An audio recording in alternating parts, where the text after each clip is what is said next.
Hello दोस्तों, bike mechanic rider channel पर आपका स्वागत है।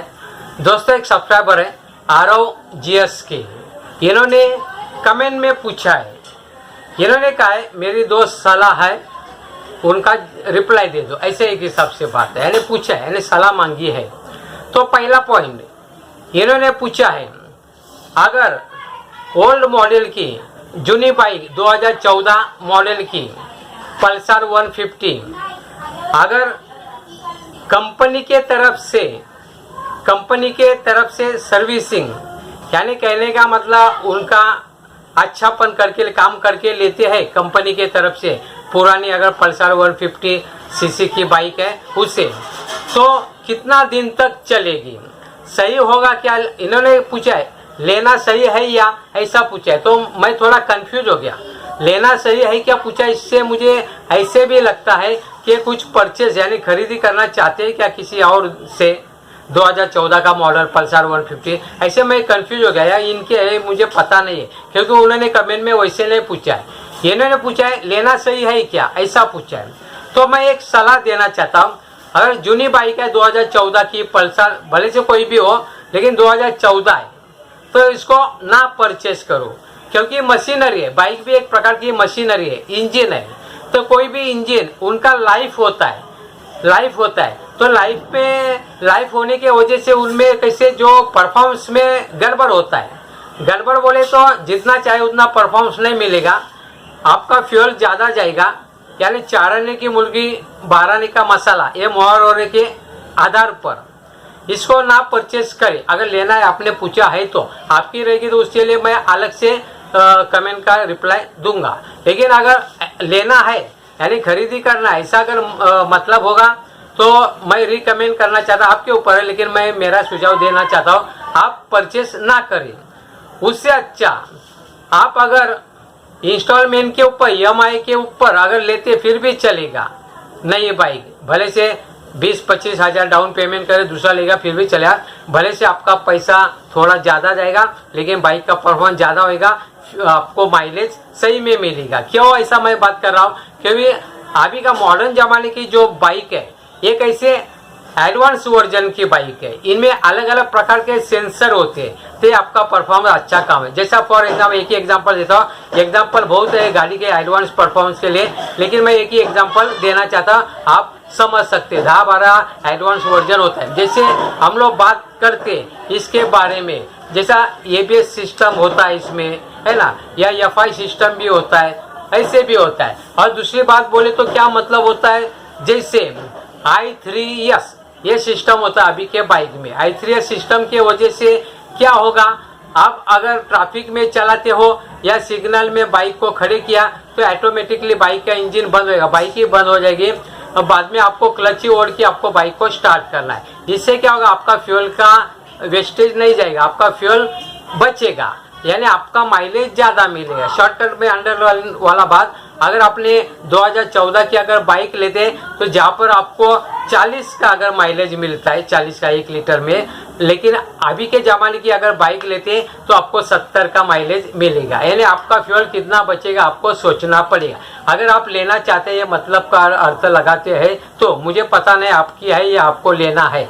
अगर आपकी बाइक है तो इसके बारे में हम लोग बात करते हैं। चलो चलता है, सर्विस सेंटर से या कंपनी से आपने अगर काम करके लिया, अगर आपकी बाइक है तो काम करके ले लिया तो चलेगा, लेकिन आप कैसे चलाते इसके ऊपर वो डिपेंड है, कितना दिन तक चलेगी। दिन है ज़्यादा 4-5 साल तक भी चलते हैं, लेकिन बाइक का काम अच्छा अगर होता है तो। लेकिन जैसे मैंने फ्यूल के बारे में बात बोला, आपको माइलेज के बारे में वो आपको थोड़ा सोचना पड़ेगा। अभी दूसरी एक बात इन्होंने कमेंट में सलाह देने के लिए पूछा है, 2 नंबर की बात। पहली बात पूछा था, अगर ओल्ड मॉडल 2014 की पल्सर 150 अगर लेते तो अच्छा होगा क्या, लेने से अच्छा होगा क्या, कंपनी से काम करने के बाद कितना दिन तक काम बाइक चला सकते हैं, इसके बारे में हमने बात किया। अभी दूसरा पॉइंट इन्होंने पूछा है, इनकी स्प्लेंडर बाइक है, हीरो कंपनी की होती है, स्प्लेंडर बाइक है, तो जो स्प्लेंडर बाइक है इनके बारे में इन्होंने पूछा है, इन्होंने कहा है, सलाह मांगी है, कहा है इनका जो आगे का ब्रेक होता है जाम लगता है, क्या करें, क्यों हो रहा है, ऐसे इन्होंने पूछा है। देखो आगे का जो व्हील होता है इसके लिए ब्रेक होता है, ये हमारा राइट हैंड में, यानी आगे का जो दाया हाथ है इनमें होता है ब्रेक। सब अभी आवाज क्यों हो रहा है या जाम क्यों हो रहा है इसके बारे में बात करते हैं। तो सबसे पहले आपको देखना पड़ेगा जो आपका जो केबल है, ब्रेकिंग का जो केबल है वो सही मात्रा में फ्री प्ले है क्या, इसे हमें देखना पड़ेगा।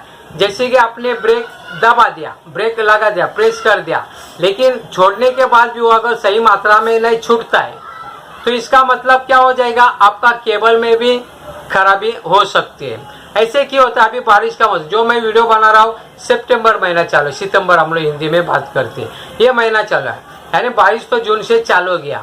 बारिश में क्या होता है, पानी जाने के वजह से ये जो केबल होती है, भले से क्लच केबल हो, थ्रोटल केबल हो या ब्रेक केबल हो, ये खराब होने का चांसेस ज़्यादा होता है।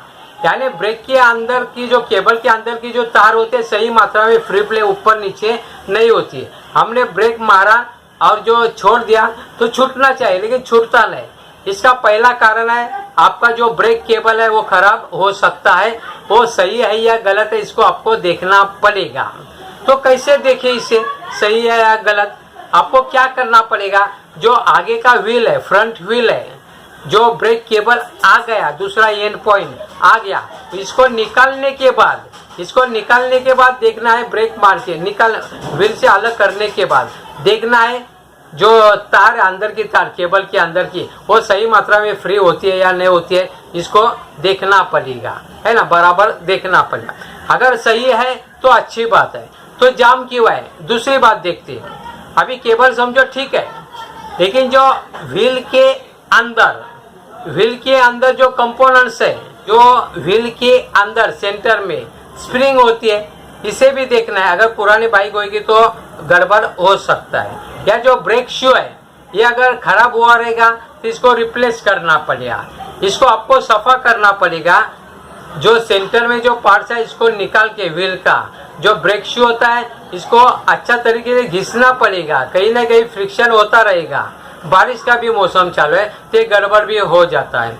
दूसरा भी पॉइंट मैं आगे बताऊंगा, 3 पॉइंट मैं बताना चाहता हूँ। पहला पॉइंट तो मैंने केबल का फ्री है कि अंदर का तार, ये आपको देखना पड़ेगा। दूसरी बात मैंने बता दी कि जो ब्रेक शू है या जो स्प्रिंग है इसको देखिए, ब्रेक शू गड़बड़ है क्या उसको भी मैं कैसे चेक करना है मैं आपको बताना चाहता हूँ। लेकिन उसको देखिए, उसको घिस कर जो पॉलिश पेपर या रगड़ कर उसको घिस कर सफा करे, वो भी देखिए। दूसरी बात, आपका जो बेरिंग है बीच में, बेरिंग का इतना प्रॉब्लम नहीं रहेगा क्योंकि ब्रेक मारने के बाद आपका प्रॉब्लम होता है, तो लेकिन बेरिंग को भी देखिए। अगर उसको मैं बात नहीं करता, लेकिन बेरिंग को भी देखिए।